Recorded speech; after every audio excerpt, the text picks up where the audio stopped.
दोस्तों, Donald Trump Iran को बार बार धमकी दे रहे थे कि हम ईरान को पूरे तरीके से तबाह कर देंगे। अब ईरान देखेगा कि हम किस तरीके से ईरान पर हमले करते हैं। लेकिन दोस्तों, ईरान ने भी डोनाल्ड ट्रंप की धमकियों का स्वागत किया और डोनाल्ड ट्रंप से कहा कि आप हम पर हमला करें। दोस्तों, डोनाल्ड ट्रंप की धमकियों से ऐसा लग रहा था कि जो वर्ल्ड वॉर 2 में जो हमले हुए थे, तबाही मची थी, ऐसा ही हमला अब अमेरिका ईरान पे करने वाला है। लेकिन ऐसा कुछ भी नहीं हुआ। डोनाल्ड ट्रंप को पीछे हटना पड़ा और डोनाल्ड ट्रंप ने अपने हमलों को टाल दिया। दोस्तों, एक धमकी ईरान की IRGC ने भी दी कि अगर किसी भी तरीके से हम पर हमला होता है और अरबी देशों का एयरबेस अगर अमेरिका यूज करता है तो हम उस अरबी देश को उसकी औकात बता देंगे। दोस्तों, अरबी देशों ने अपने देश में तबाही टालने के लिए अमेरिका को समझाया होगा कि हम अपना एयरबेस नहीं देंगे। दोस्तों, अगर अमेरिका ईरान पर हमला करेगा तो अरबी देशों का एयरबेस ही इस्तेमाल करेगा, क्योंकि अमेरिका इतनी दूर से तो वहां हमला करने पहुंच नहीं जाएगा।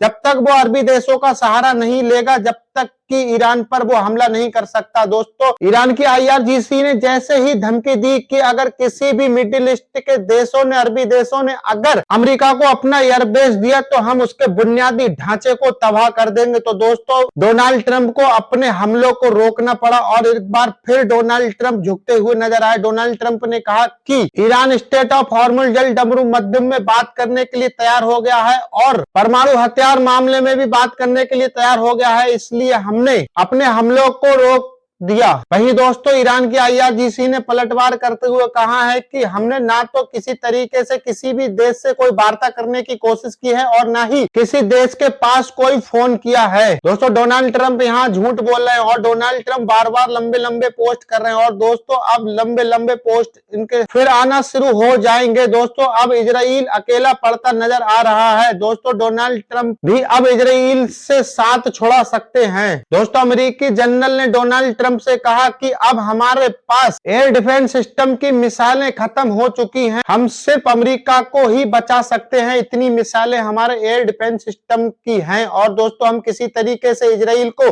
नहीं बचा सकते। तो डोनाल्ड ट्रंप को उनकी बात माननी पड़ी और उन्होंने अपने हमलों को रोक दिया। दोस्तों, ये तो सच है कि ईरान के हमलों से अमेरिका को भारी नुकसान झेलना पड़ा है और बैलिस्टिक मिसाइल अमेरिका की एयर डिफेंस सिस्टम को चकमा देकर जिस देश में चाहता है ईरान वहां ठोकता है अपनी मिसाइलों। और दोस्तों, स्टेट ऑफ हॉर्मुज़ जल डमरू मध्यम पूरे तरीके से ईरान के कब्जे में है। ईरान ने साफ लफ्जों में कह दिया, जो रास्ता हमने चुना है, अगर जहाज उस रास्ते से जाते हैं तो हम किसी तरीके से जहाजों को नुकसान नहीं पहुंचाएंगे। अगर उन्होंने दूसरा रोड चुना तो उनकी खुद की जिम्मेदारी होगी और हम उन पर पूरे तरीके से बैलिस्टिक मिसाइलों से हमला करेंगे।